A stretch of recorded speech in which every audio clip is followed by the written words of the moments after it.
Viral, seorang nasabah wanita terkejut saat didatangi oleh sejumlah orang dari bank. Mereka datang mengabarkan nasib rekening yang sudah tidak diingat wanita tersebut. Momen ini dibagikan oleh akun TikTok @adinminggu, tanggal 12 Desember tahun 2021.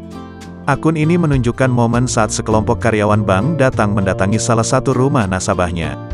"Woi, jiwa kemiskinanku menangis," tulis akun ini sebagai keterangan. Dalam video, nasabah wanita itu cukup kaget dan bingung dengan kedatangan sejumlah karyawan bank. Ternyata, wanita ini lupa jika dirinya memiliki rekening di bank tersebut.